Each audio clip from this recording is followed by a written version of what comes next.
Jearlean rips into Gonzalez. Government Minister Jearlean John has slammed opposition MP Marvin Gonzalez after he raised questions about the ethnic composition of state-appointed boards by the United National Congress-led government. Let me tell you this, when I looked at it, I wonder if we are living in Bangladesh or Delhi, that's all I can say, said Gonzalez when asked for comment on recent state board appointments. He was speaking yesterday at a news conference held at the opposition leader's office in Port of Spain. Asked to clarify his statement, Gonzalez said a PNM cabinet took great care when appointing state boards to ensure diversity. You couldn't bring a cabinet note by Dr. Keith Christopher Rowley with only a certain race being represented.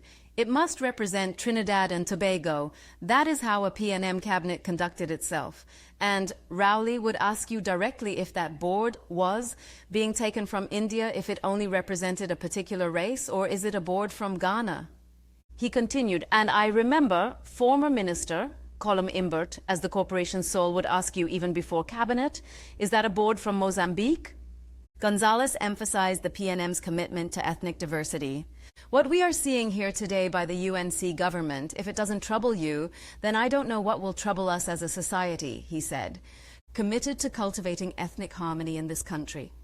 But in response later yesterday, Government Minister John said the UNC government was committed to deepening racial justice and cultivating ethnic harmony in this country, and rejected comments made by Gonzalez.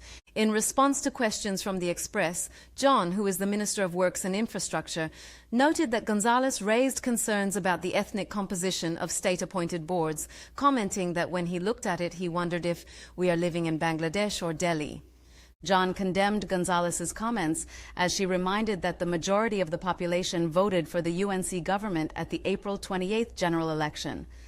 A majority of the TNT's electorate elected the UNC to be the party of government. We reject any position that suggests the PNM, whose plans and policies were soundly rejected by the masses, should presume to tell us how we should act while we are in government. They spent 10 years misleading the citizens of TNT, indoctrinating us in the notion that they were God-given rulers of TNT, said John, who is also a UNC deputy leader and member of parliament for Couva North. The minister continued, we reject that notion totally. It's our duty to fix the country as we promised our citizens 8 weeks ago. We will do things our way and at our own pace. It would be helpful if Gonzalez direct his misplaced frenzy in fixing his party's dissolution. She said the UNC government has been in office for 8 short weeks, and we are committed to deepening racial justice and cultivating ethnic harmony in this country. We will manage Trinidad and Tobago's affairs with fairness and equity to all people. However, we will never allow a party that is wrapped up in the garment of racism and compliant to the wishes of those in whose interest the PNM ruled for 10 years.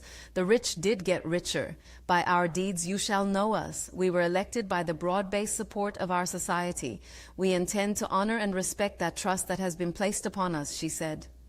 Further, John noted that Gonzalez took umbrage that UNC's campaign manager, Feroz Khan, was appointed as URP program manager, while Peter Kanhai was appointed to lead the National Carnival Commission, NCC. One wonders who is better equipped to carry out UNC's policies than those members of the party who are aware of the party's plans and programs that will transform this country into a more just, balanced, and moral society, she said. John stated, neither Khan nor Kanhai is a citizen of Bangladesh or India. They are Trinidadians who have as much right to be selected for any position as any other Trinbagonians of equal ability. It is also wise to remember that Trinidad and Tobago consists of citizens of every creed and race, and each has an equal place in the development of this society.